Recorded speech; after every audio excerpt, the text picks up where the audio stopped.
Can you imagine somebody that looks like Waylon calling somebody eccentric? That's almost sinful. I'm glad to be here. I was here one time, a little jumpy. I was here one time a 3 years ago. I had a drunk lady tried to get at me upstairs, and somebody intercepted her. I was glad for that. My name's Steve Mitchell. I'm an alcoholic. Hey, It's good to be here. I've been coming here a long time. I think I was the... No, it doesn't make any difference. I think I was the second, maybe, speaker when this group started. 20 years ago or so? Is that right? 22. God forbid, Wallace. That's another thing. You got Wallace, and you had Tom and Wallace in this group. And years ago, I was doing a group inventory down here. And we were getting started and just about ready to start, and somebody said, "We got two people in this group can't hear," and both Tom and Wallace said, "Huh?" Absolute true story. Did I say my name? Yeah. I did? Yes, you did. She ain't listening. She's not listening either.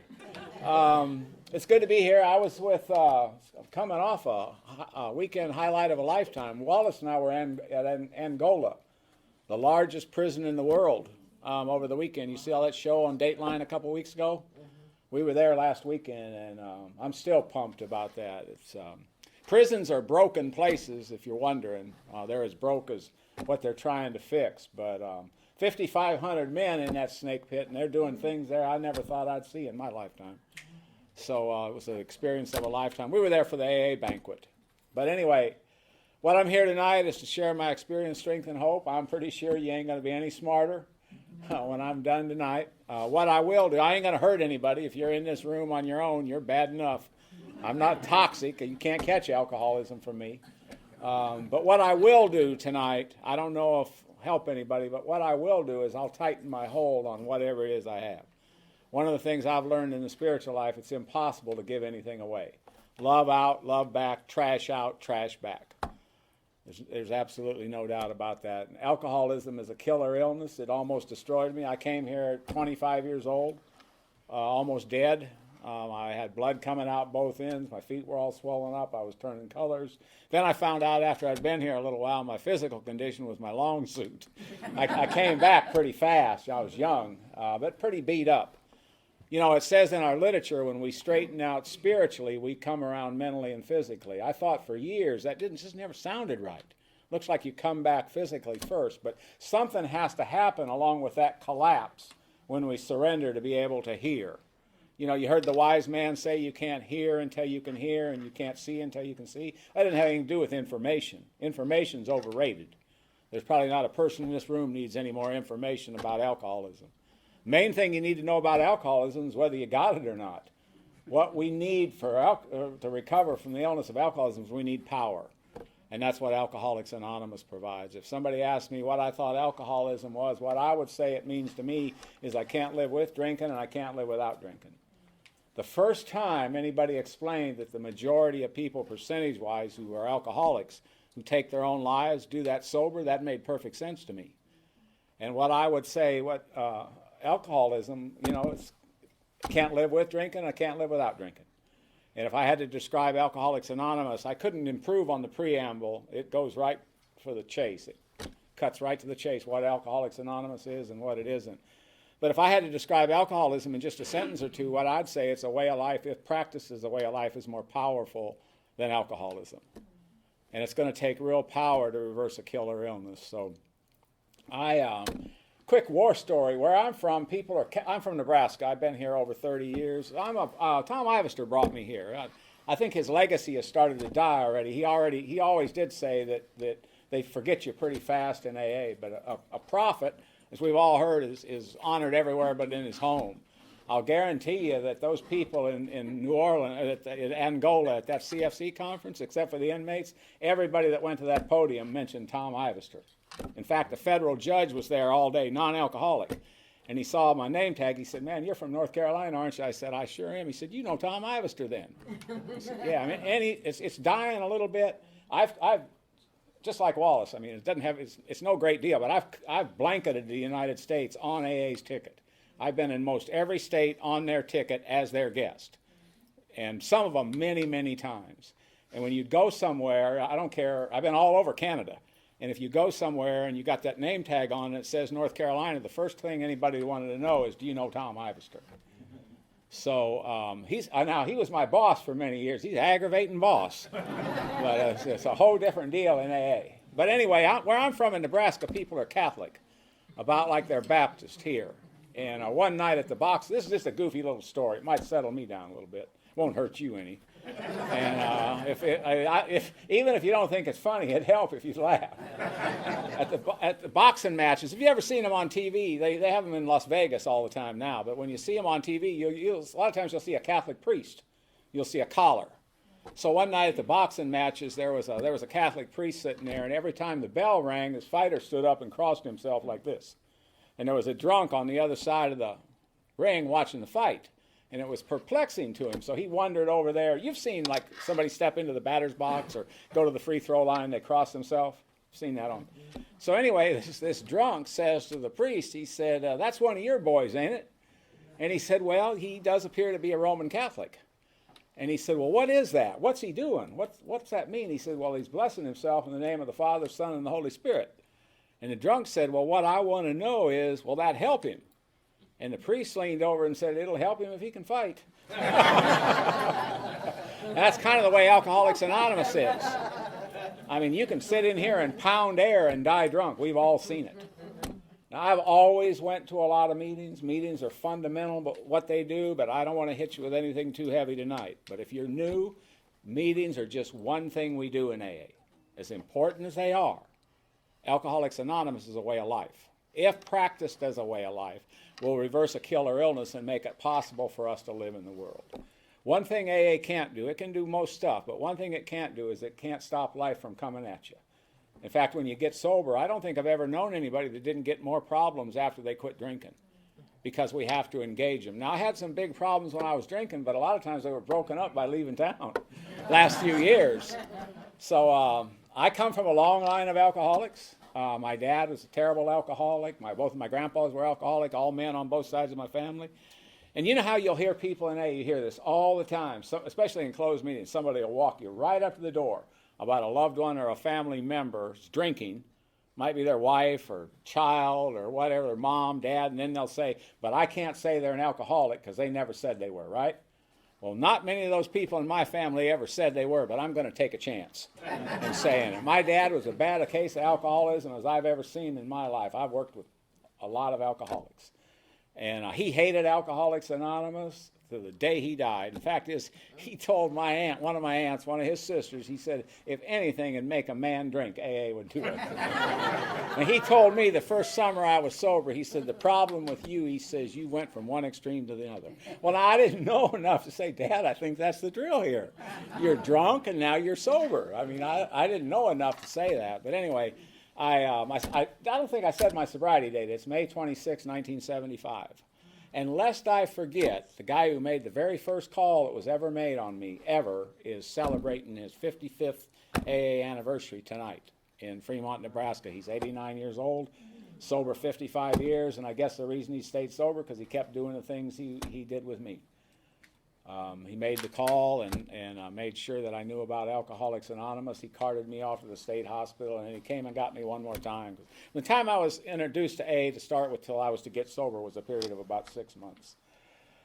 I was fast-tracked in school. I've watched all my kids learn how to read and do things. My kids are all grown now with kids of their own, but I've watched my grandchildren. I just watched my youngest grandchildren come through those years where she learned how to read. She just turned 8 years old. She's been reading a long time now, but I watched her learn how to read. As far as I know, I never learned how to read. I just knew how to read. I don't ever remember not being able to read.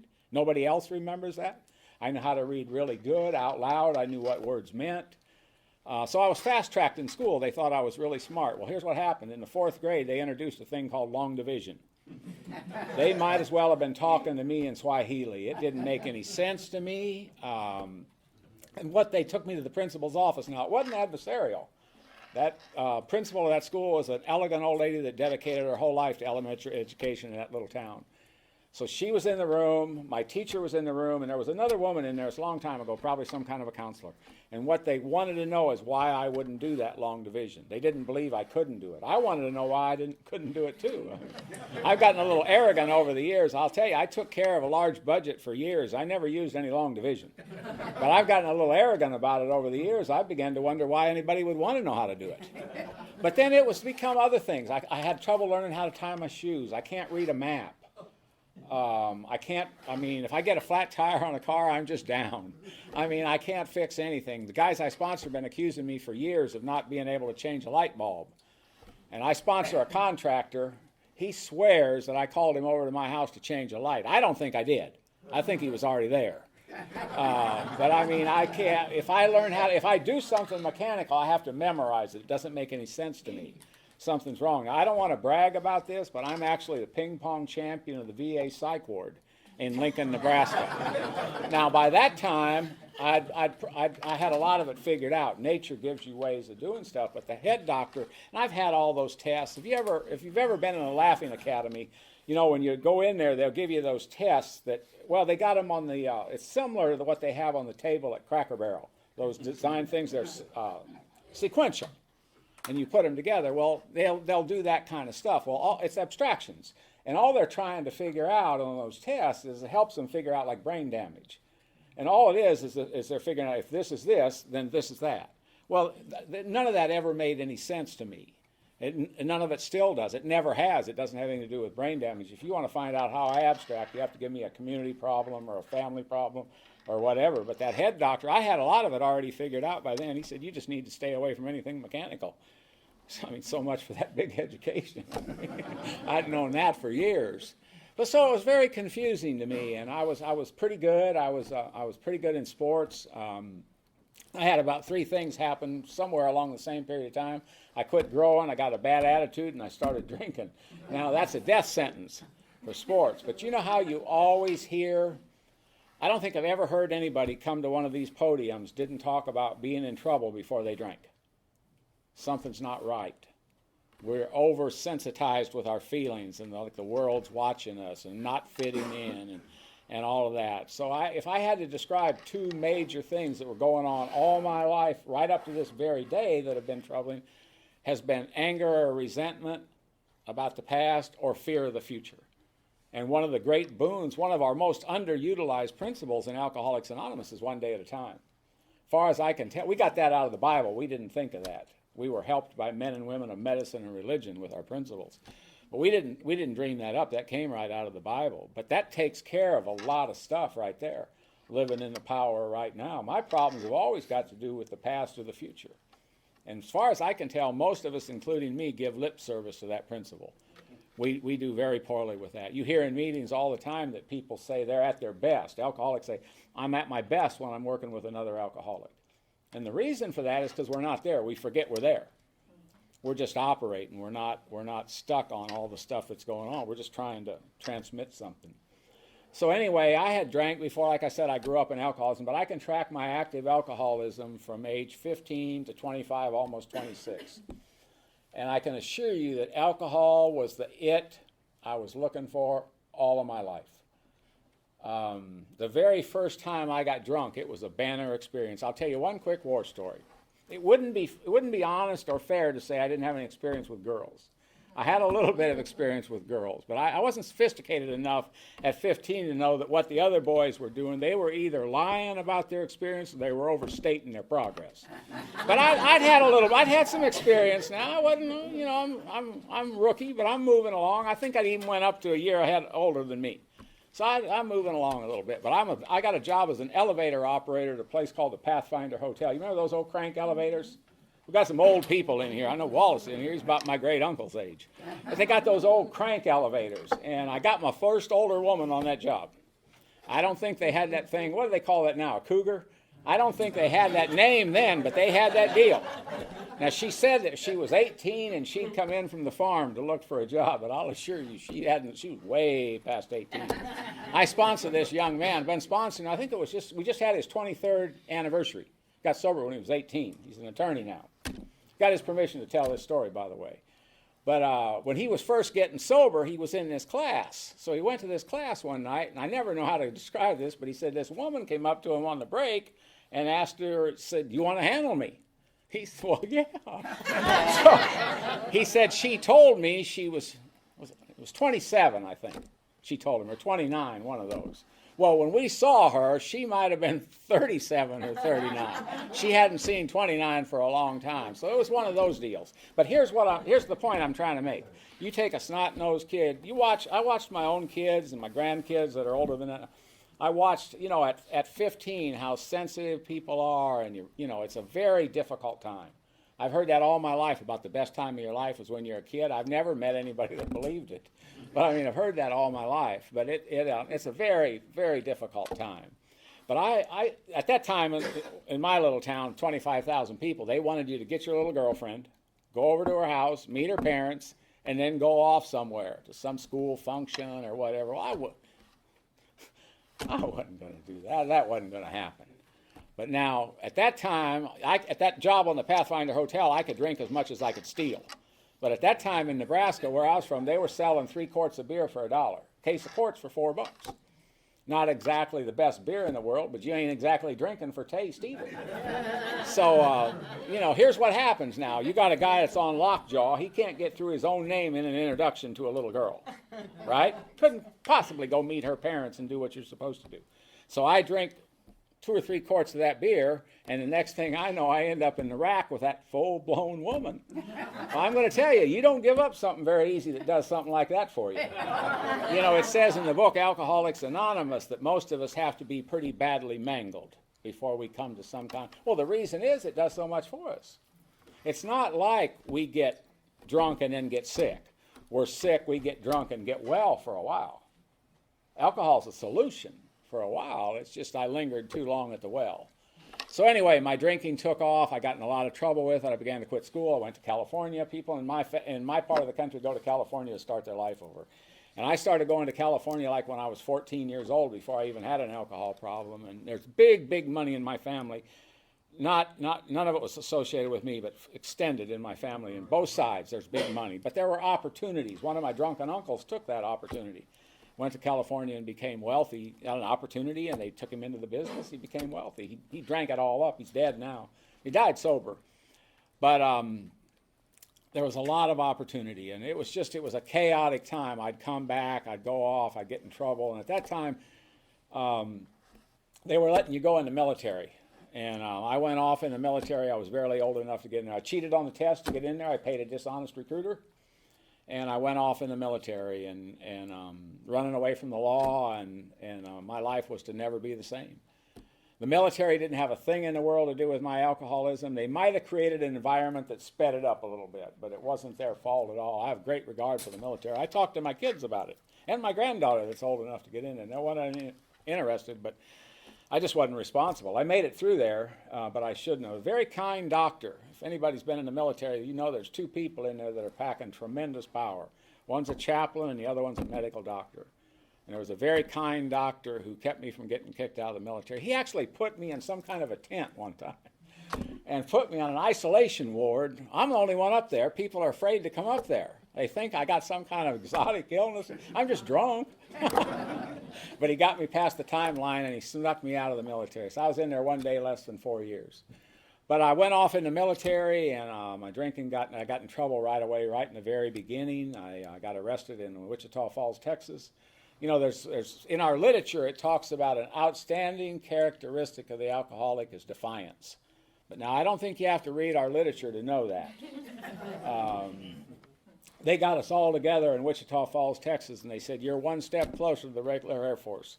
This weekend, you will be allowed to go anywhere in Wichita Falls, Texas you want to go, with the exception of Flood Street. You can't go on Flood Street. It's off limits by order of the base commander. Well, you know what I did? I got drunk and went down on Flood Street. Find out why they don't want you down there. And drinking Thunderbird wine. And I got put out of that school and sent to the state of Arkansas. And I'd never seen anything like Arkansas. This is in the late 1960s. Got there in '68, I think, and oh my gosh, it was just wide open. There were all these girls. They were wearing these little minis with boots and long hair, and there's country music everywhere. And they had women bunched. It's like looking, if you're looking for alcoholics to work with today, you don't have to hunt them. Just go to a prison. They got them bunched for you. That's why they had those women bunched, and it was just the most wide open. I'd never seen anything like it. And I got arrested for first minor in possession. Then I got arrested for public intoxication, and I got arrested for drunk driving. It's a different time than it is now. But they called me in and said that I could get, they actually gave me a choice, that I could go home with a 3912 discharge, which is a general discharge under honorable conditions, but essentially, my words, not what it says, but it's essentially you're a misfit, can't make it through the military. Or I could take my shipment and go to Vietnam. Now the guy, he liked me, the guy that was doing all this. He was an E8, been in there 28 years. He was just a good guy. He said, I talked to the major, though, and he said, you're leaving here one way or another. You're not staying here. So I took my shipment and went to Vietnam. And if you were reading the papers during that time, that's just a blur. I walked all over Vietnam without a weapon. I rode in a Korean ice cream truck one time to drink. I was in a Vietnamese garbage truck one time. They called me the Su Chin Kid because I was down in the village all the time. And why was I in the village? That's where the women are and the dope. So it's just a blur. And my alcoholism is very progressed by this time. I wake up in the morning, I'm sick all the time. I went on sick call when I used to get these horrible cramps periodically. And I went on sick call one time, and I don't know what came over me, but the doctor was a very young captain on sick call. Probably just out of medical school and probably didn't have any money and joined the military. I would imagine that's how most of those guys were coming in at that time. He's a good guy. But he asked me some questions about my drinking, and I don't know what came over me, but I told him the truth.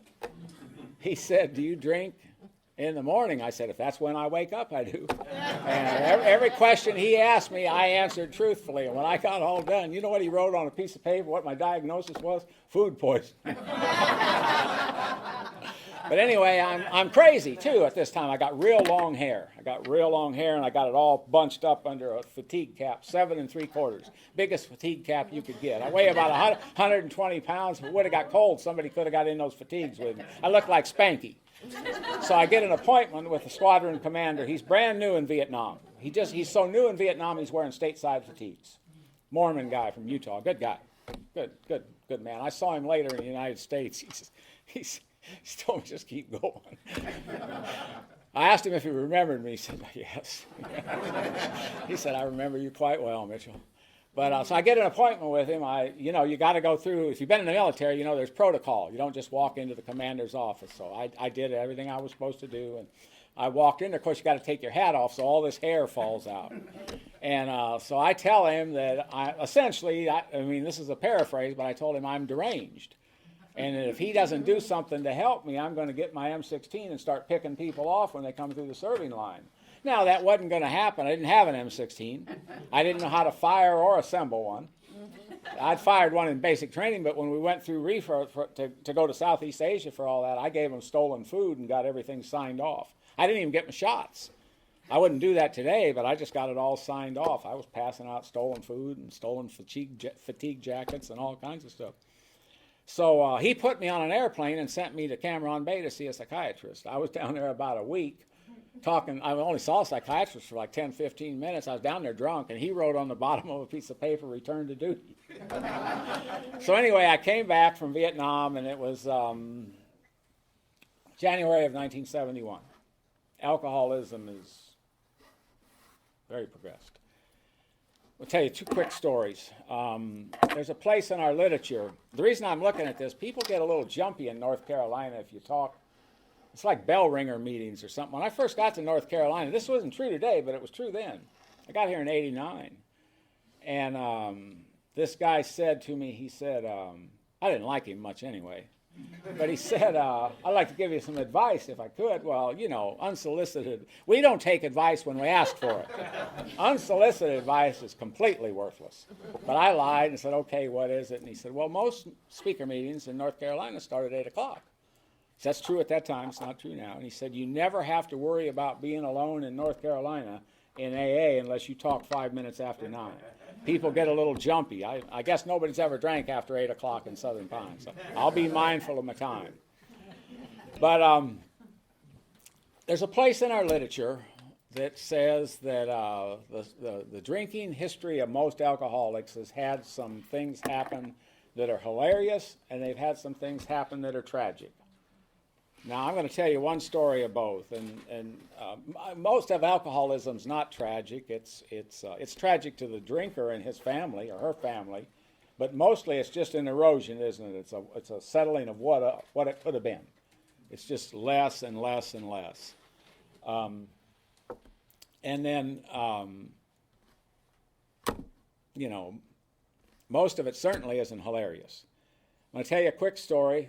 Waylon wanted me to tell this story, but it's on my mind anyway because I just looked at this book.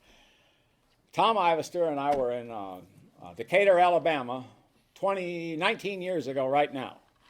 And I told this story, and there was a lady sitting right on the front row, but I'm getting ahead of myself. I had this woman with me one night, and we're drunk, and I'm driving a very large white car. I've never known exactly how to describe this woman. She wasn't ugly. However, she was old. And I told this story in Decatur, Alabama, and a woman right down on the front row said, "You mean mature, don't you?" I said, No, I don't mean mature. So anyway, here's what happened. We went in this bar outside of Spokane, Washington, a little country town, smaller than this. Most of this story was pieced together by the Highway Patrol. So we went in this bar. We're drunk. We come out of the bar 2 hours later, much drunker. We get in a large white car and we leave. Unfortunately, it's not the white car I drove to the bar. You couldn't make something like this happen. I mean, you couldn't. There's no way you could make something like this up. It took me a long time to figure out what had happened.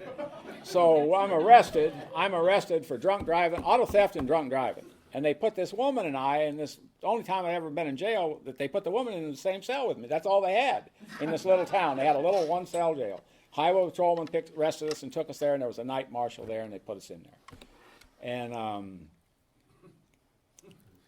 I'll never forget this if I live to be 1,000 years old. The next morning, they let us out. You know how you tell something so many times you can't be sure it really happened? You know what I'm talking about? This is the thing. I think they even gave us the beer back. But I didn't, the only ticket I got, I didn't get a ticket for drunk driving, I didn't get a ticket for anything. I got a ticket for leaving a motor vehicle unattended with the keys in it. I guess the only good part of that story is I left the car I was driving there for the guy who took his. Only he was driving on suspension. He drove his to the bar on suspension. One of his kids had to come and get his car. But anyway, the next morning they let us out of jail. So I'm standing in front of the jail, and this woman, the patrolman's telling me that you're too drunk to drive. You're still too drunk. She's going to have to drive. And I'm sure I'm telling him, "You're right, boss." And you know how they talk to you. And at my size, so I'm looking up. So he's talking like this, and I'm sure I'm going like this.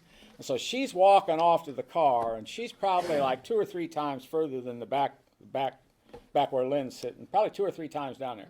She's got on these little bitty white shorts, and about half or maybe even about half her butt, or maybe a little more, is coming out the bottom of those shorts.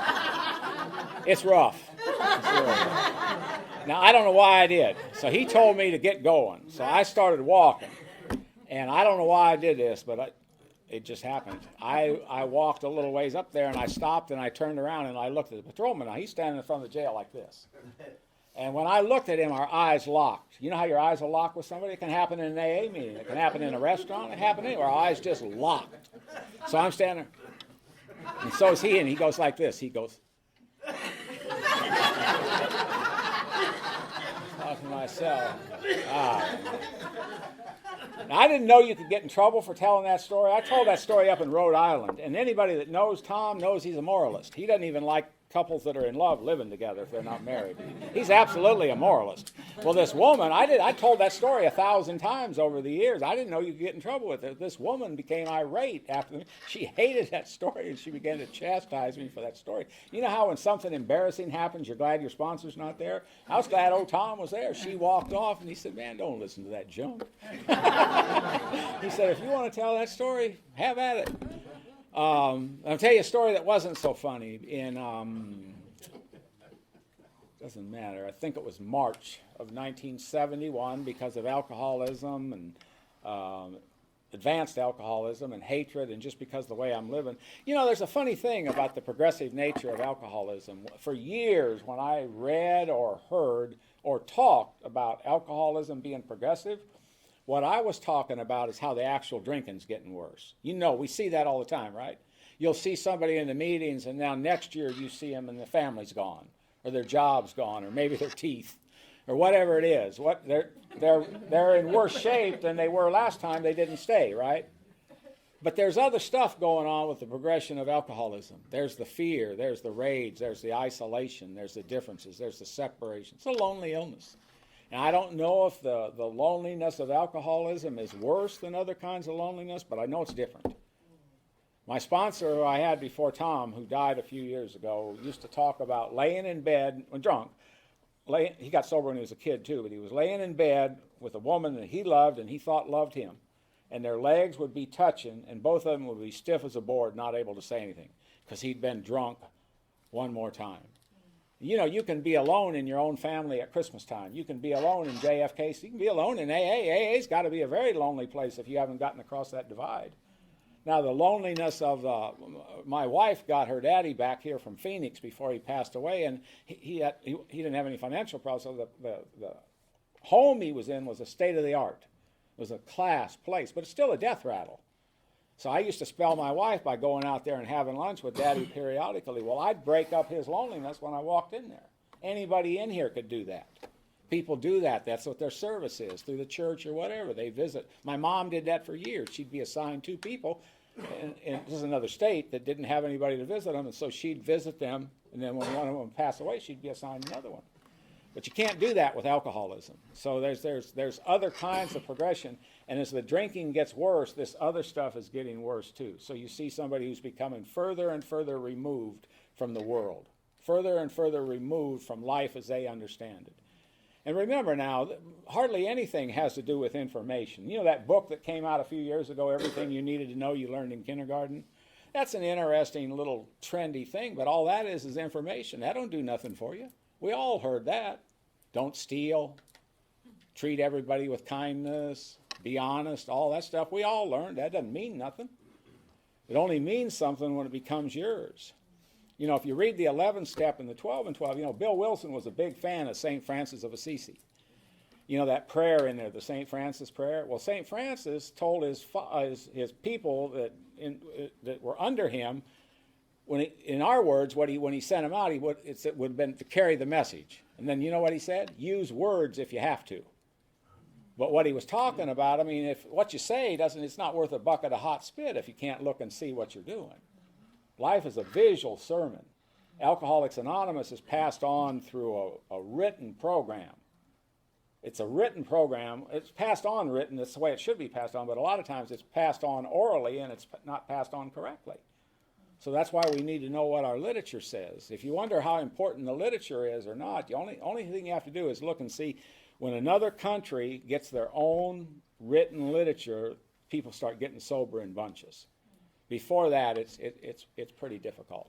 So anyway, I'll tell you this story now. By this time, my alcoholism's progressed. I'm not going to take a fifth step at the podium. I just did another fifth step a couple, 3 weeks ago. I'm not going to take one at the podium. It's inappropriate. You wouldn't appreciate it. I wouldn't appreciate it. I'll tell you, it's in a general way. We're supposed to talk about what we used to be like, what happened, and what we're like now. And if you listen closely, now I'm not a word technician, but about 75% of the time, when somebody comes to the podium or when they're introduced, people will say they're going to talk about what it used to be like, what happened, what it's like now. I would submit that changes the whole thing. What we're supposed to talk about is what we were like. So anyway, the story I'm going to tell you, by this time I'm involved with some people. I'm part of the military. I shouldn't have been, but I was. And I was involved with some people. We'll just leave it at this. They were outside the long arm of the law. And my plan was to stay involved with them, and then when I got out of the military, I was going to come back to Nebraska for about a week and then go back to Washington State and fall in full-time with them. And I've always been grateful. I was way too far gone to get back there. By the time I ever got back, I'm going back to Washington next month. By the time I got back to Washington State, I was a responsibly recovered member of Alcoholics Anonymous, thank God. But here's what happened. Because of alcoholism and hatred and just because of the way I was living, I was a good bit responsible for the death of another person. Now, again, it wouldn't be fair or honest to say that didn't bother me, but it didn't bother me like it was going to come to later or like it would of a regular person. One of the things that we all learn in the spiritual life is the more something is pushed down, the more vile it is when it comes up, right? You can't get away from, you can't live to good effect. Our literature says that. It says it in many ways, but it says it literally that you can't live to good effect today until the past is dealt with. And if you look at the way our steps are laid out, if you can get to the bottom of the 9th step and get all your amends cleared away, what you got is a jet engine for life. Because there is no past and there is no future. A guy said that one time. He said, this sounds really otherworldly, but when you think about it, it's very concrete. He said, there ain't no past and there ain't no future. All there is eternity, and you're pulling it right now. It's always right now. So the way that works in real time, if I've settled with the past, let's say I get in an argument with my wife, then I'm not laying that argument on top of the last 20 years. It's a brand new argument. Everything is new. There is no past. You stay clear. You get it all cleared out to the best of your ability. And I'm not saying I own that. That's what we aspire to. Our steps tell us we practice, we spiritual progress is what we're after. But if you can get the past cleared away, you got a jet engine for life because we're not being drugged down by what we've done. You know, the past is, it can be very, very difficult. It can be very difficult. It can absolutely destroy today. Where I got sober, this guy used to say things like, if you don't drink today, you'll never drink. And I'd sit in and I'd say, I wonder what he means by that. What does that mean? That's so heavy. And he'd say, today is the tomorrow you worried about yesterday. Man, that's deep. You know, you got to think about how this stuff is laid out. That's why we lose so many people after 4 or 5 years. Because you've heard about everything you're going to hear in a meeting. And if you're not hooked up at a cellular level with other people's lives, it's never old if you're hooked up with other people. It's always electric.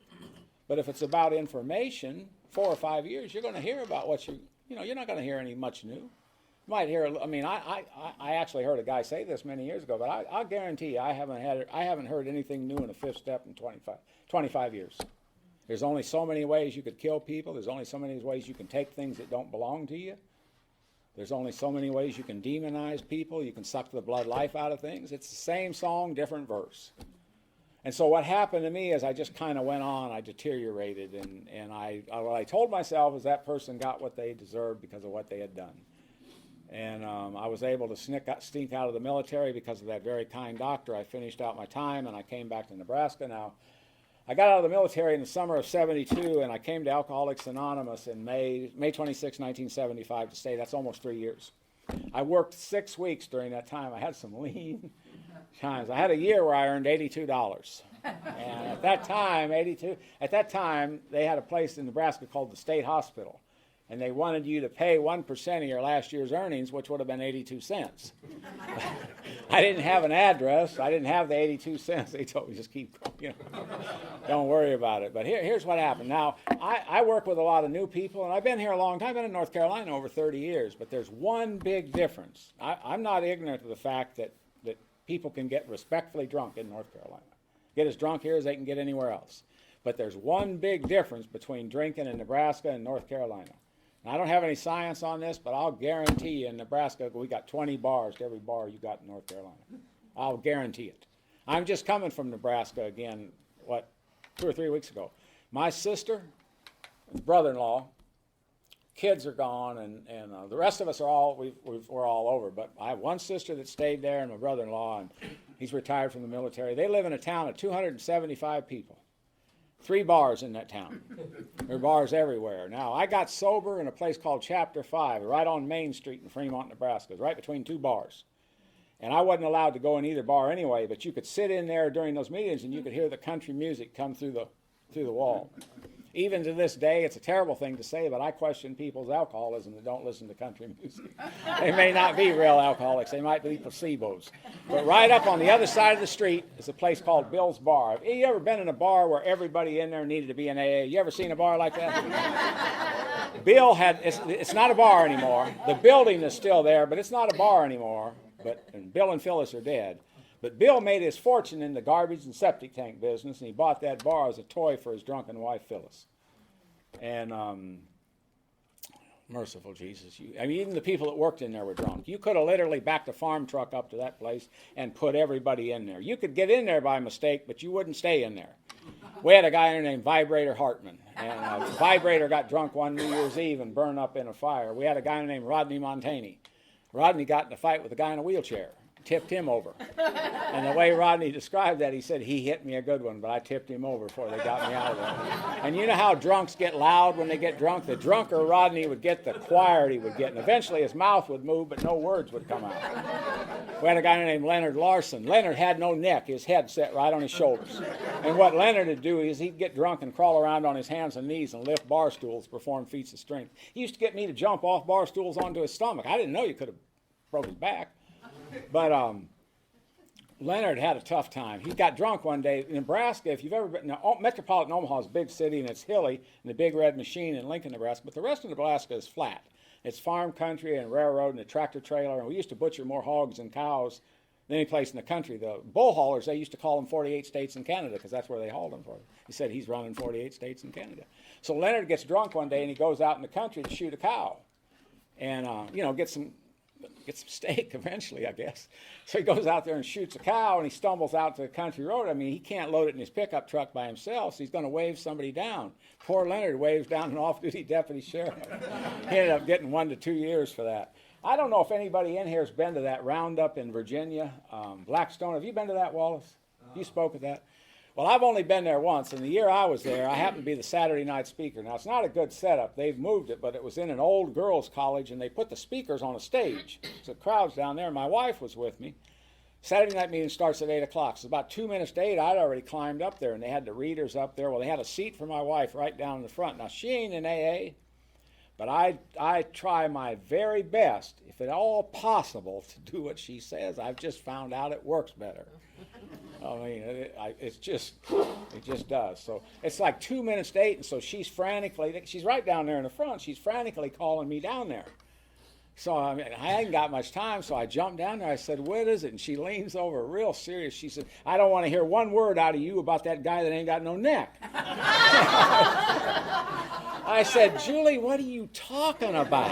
Have you lost your mind?" And she said, "And I mean it." I said, "What is it?" And she said, "Look at that guy over there. He ain't got a neck." There's a guy sitting over there.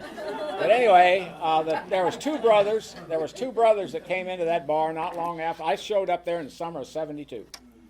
Two brothers showed up in there named Billy and Tommy Walker. And now, when I first met Billy Walker, he told me he was out of the 101st Airborne.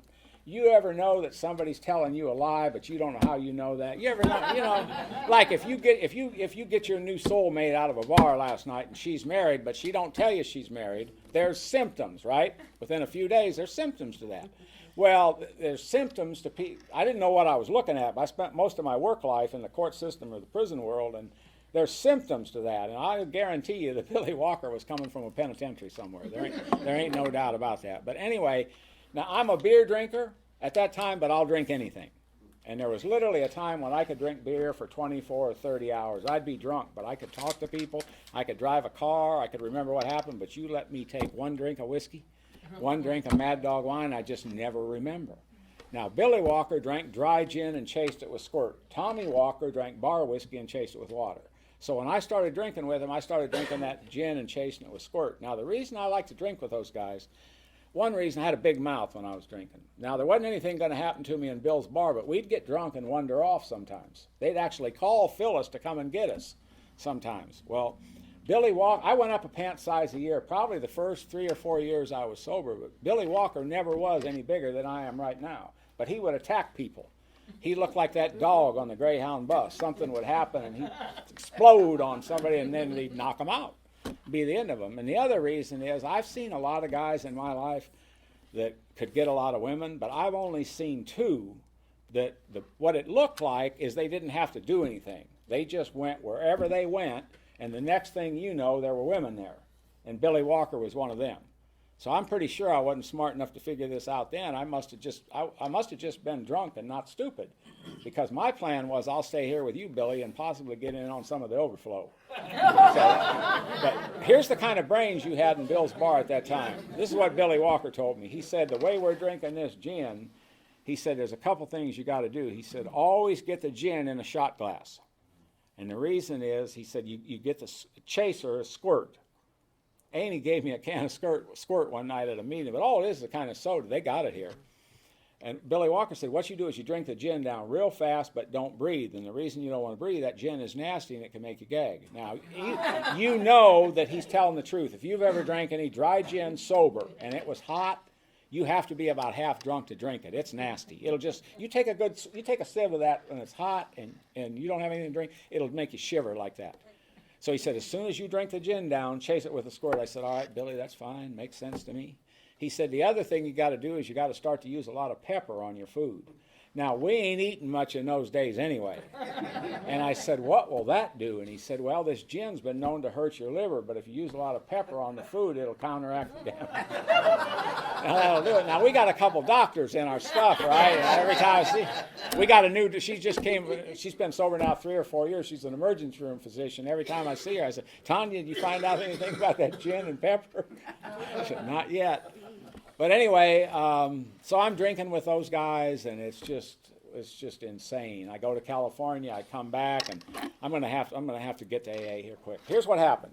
Thanksgiving season, 1974. I'm back from California, and there was a lady and her boyfriend in the bar that invited another guy and I to their house for Thanksgiving dinner. Now, I'd been in a terrible tractor-trailer accident with this guy. I was actually in the sleeper of a tractor-trailer. The trailer came around and jackknifed and crashed right above the jagged edge of the trailer on the driver's side, crashed right above my head in the sleeper. You could look out and see there's a big gash right above where my head was. The fuel tank was ruptured, highway patrol was there, the fire engines and all of that stuff. I slept through the whole thing, and nobody knew I was there except the guy driving the truck. I didn't even know I was there. But he said he watched the trailer come around in the mirror and hit, said didn't even spill the beer between my legs. But anyway, they invited us to their house for Thanksgiving dinner. And Libby had a beautiful Thanksgiving dinner. She had her kids in, and her boyfriend was a bull hauler. And I'm real sick. Every time I wake up, I throw up. I'm sick. I can't get enough to stay down to get well. If you can't get it down, you can't get well by this point. And so every time I think I'm going to get well, I get sick again. And my feet are all swollen up. I mean, and plus, if I was to say I've been looking for a way out with my drinking, you know what I'm talking about, right? I've been looking for some way out for a while. I had a plan. One plan was I was going to get a job. That job was always going to happen tomorrow. Tomorrow I'm going to get a job. It's like saying I'm not going to drive a car when I'm drinking. That makes perfect sense till I start drinking. Then it don't make sense anymore. But tomorrow all I'm going to do is I'm going to sip a couple beers. I'm going to get a job. That made sense day after day. I thought if I don't get a job, I'm going to have to marry a rich woman. Now, even as confused as I was, this ain't looking good for the home team. I mean, I'm going to take her on a date. I don't have a bicycle. I mean, what am I going to do? And the other plan was I would submit was a lot more like that. It was going to take my own life.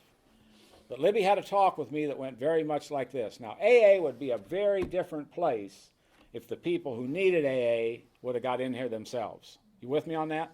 There's a lot of people, a lot of alcoholics that got us in here that couldn't get in here themselves. AA would be a very different place if it hadn't been by the service that we were given by the non-alcoholics. We'd have never, even a casual reference of AA literature, we'd have never got AA going. A couple of years ago, I spent a weekend out in Kansas with Jim Estelle. He was the non-alcoholic chairman of World Services. He gave us like 15 years of service on our boards. He's a former Secretary of Correction from Texas. When you see those old prison shows, you'll see the Estelle units. He was the Secretary of Correction when that thing blew up and all those people lost their lives years ago. But anyway, Libby had this talk with me. Now, this is a very rough crowd. Stick with me. I'm going to run a minute or two over. Waylon gave a long introduction. I'm not going over very long. I'm going to be very short. Trust me on this. This was a rough crowd. Sal, the bull hauler, wanted to marry Libby. Libby changes men about like people change clothes. I know she ain't going to marry him. Her and I are buddies, right? I know she ain't going to marry him.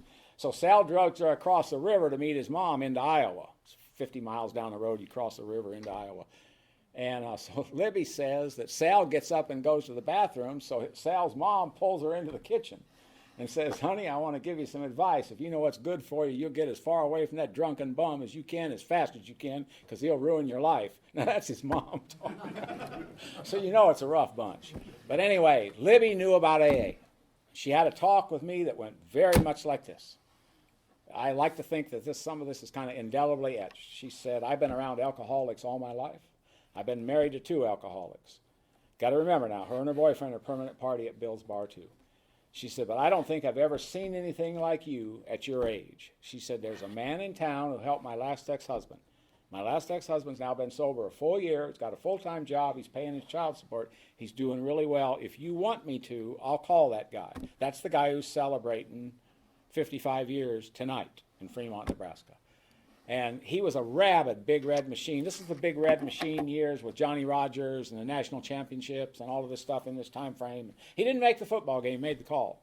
And what he did, I don't remember much of it, but he spent all Saturday afternoon with me. I remember very few things about it. I remember that he was 34 years old. I remember that when he got sober. I remember that. I asked him, how long has it been since you drank? And he said, if I can make it till September, it'll be 11 years. I remember that. I remember asking him, I guess a simple question anybody that didn't understand alcoholism would ask.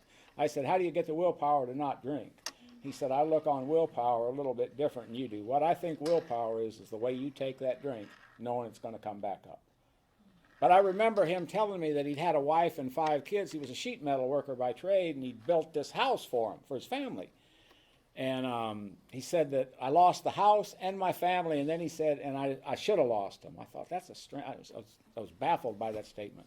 But the next day, he carted me and another guy, same age, 25 years old, that's now dead, from drinking, by the way, to the state hospital. And on the way to the state hospital, you remember those cars from those times? He was driving a great big blue Oldsmobile, about a half a block long. Probably cost about $4 to start the motor on it today. But you know how he was driving it like this. And I was sitting in the front seat all cramped up, horrible. I needed a drink really bad. I didn't get a drink, but he bought me a carton of Marlboro cigarettes and a can of 7-Up. And you know what I told him? That great line. It's right behind, I'll still like you in the morning. It was a great, you're supposed to laugh at that. I said, I'll pay you back. And he said, that ain't the way this works. He said, you'll be expected to help someone else when you're able. And that was my introduction. That was November 30th. He made the call November 30th. December 1st was the day he put me in the state hospital. 6 months later, I was to get sober. My great aunt took me in. My great aunt was 75 years old. She was a very dignified, elegant old lady. It was a different time. So if she were a young woman today, she'd be an attorney or a professor, but she spoke English, obviously, fluently. She spoke Spanish fluently. She spoke German fluently, and she was a lifelong student of Latin. And she knew about AA. And my life has never been the same. Now, I've had all the problems everybody else has had. I had to learn how to live here, everything. But this is my closing statement. This is my observation. I've never seen one single man or woman turn their wasted and busted life over to Alcoholics Anonymous, surrender, and give themselves to this program that hasn't come out just fine. No matter what the tragedy, no matter what the provocation. This is what I would say AA will do. Whatever is necessary for your fulfillment in life will come in on its own if you practice these principles to the best of your ability. Whatever is necessary to be removed from your life will be removed on its own. You just have to practice these principles to the best of your ability. That's a full-time job. If we do that, then whatever it is will happen. So I got a job. A guy invited me to come to work in the court system. I didn't have any education. I didn't meet any of the requirements. He said, don't worry about that. I can take care of it. And so my life is that's the way it's been. And I've had all the problems everybody else has had, but I've always had Alcoholics Anonymous. And it's been the ticket. So I appreciate being here tonight. And thanks for the invitation, Waylon.